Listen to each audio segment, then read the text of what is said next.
think we need to talk about this a little bit. This is what you do when a self-righteous wokester comes at you demanding an apology for doing absolutely nothing wrong.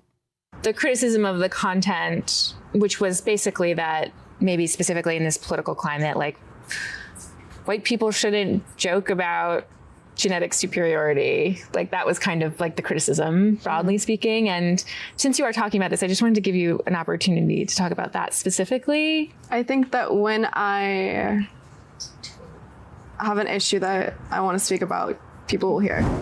Sad that we have to call this moment for what it is. It's a standout, iconic moment. A celebrity is told to bend the knee, to apologize and kiss the hand of the woke mob, and she refuses to relent. That's the way it should be. And if that makes an actress, Sydney Sweeney, a legend of sorts, so be it.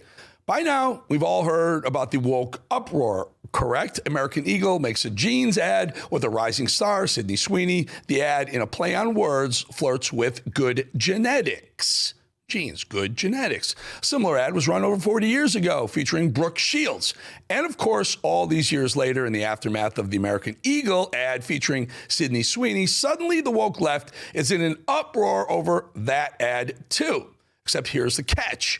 America no longer gives a crap what Hollywood thinks, and the woke mob just doesn't hold any of the power it once did over the American people. That was so last year. In just one of many such reactions to the controversy, here's what former Black Lives Matter activist Xavier DeRosa, now member of the conservative movement, had to say this summer when the American Eagle ad appeared. And I'm quoting, "As a proud black man, I see nothing wrong with Sydney Sweeney and American Eagle parading her good genes/jeans. Celebrating blue eyes and blonde hair isn't white supremacy. Those are conventionally attractive good genes.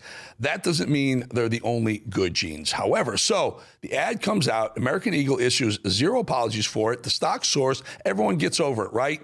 America is a little less woke, right? Well, not so much. As we all know, one way or another, the woke mob, well, they have to be right. They must know, and they must kowtow and bend the knee to them, or they will never be happy. So Sydney Sweeney sits down for an interview with GQ magazine and is offered up her first opportunity to repent for her somehow sins, of just appearing in a jeans ad, nothing else. And this is a masterclass. After a bit of back and forth, pleasantries back and forth, the jeans ad comes up this way. I'm literally in jeans and a t-shirt like every day of my life. Jeans are uncontroversial. Jeans are awesome. Yeah, I like your jeans. You look great in your jeans. I think I know how you're going to answer this, but I'm going to ask anyway. I mean, the president tweeted about the jeans ad, or Truth Socialed about the jeans ad, and that just seems to me like a very crazy moment for anyone, and I wondered what that was like.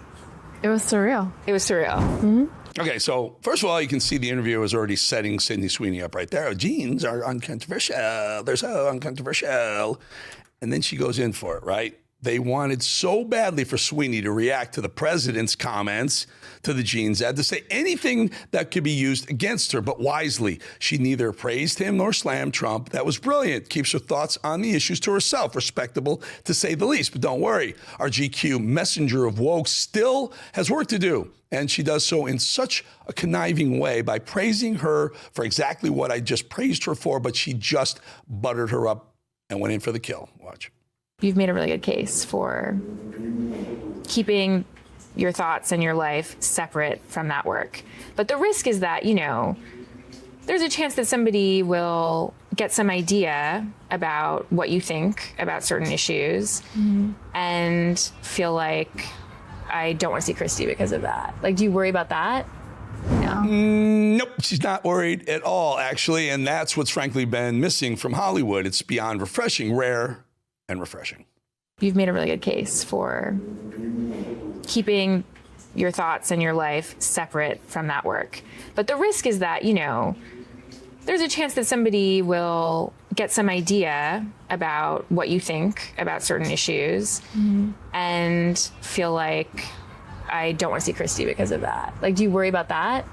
No. Well, the setup, Sweeney isn't biting, and I guess she tries to go for it one more time.